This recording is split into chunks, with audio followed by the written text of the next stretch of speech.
Zelensky menace publiquement d'assassiner le Premier ministre hongrois. Zelensky a menacé de donner aux troupes ukrainiennes le numéro de téléphone personnel du Premier ministre hongrois Viktor Orban pour qu'elles aient une conversation avec lui. Si celui-ci continue de bloquer la nouvelle aide de 90 milliards d'euros promise par l'UE à l'Ukraine. Sous-entendu, les soldats de Zelensky iront alors le liquider physiquement.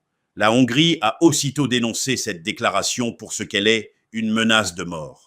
Ainsi, les masques tombent. Zelensky n'est qu'une petite frappe, qui se comporte comme un dictateur mafieux.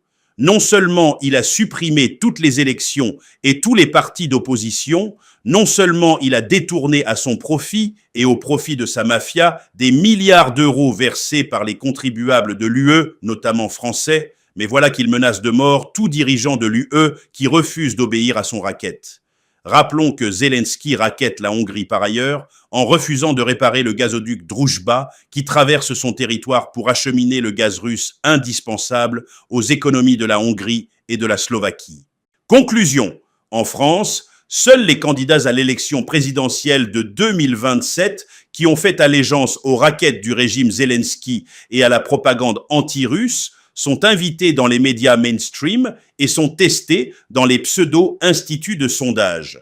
À commencer par Bardella, Retailleau, Philippe, Faure et Glucksmann.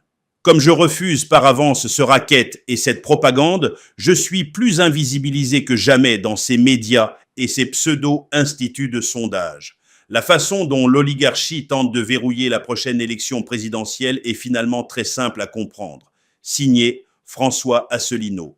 Réalisation Jackie Moifo, journaliste audiovisuel. Merci de continuer à suivre nos productions sur différentes plateformes de JMTV+. Ce programme vous a été proposé par la super app Kezan.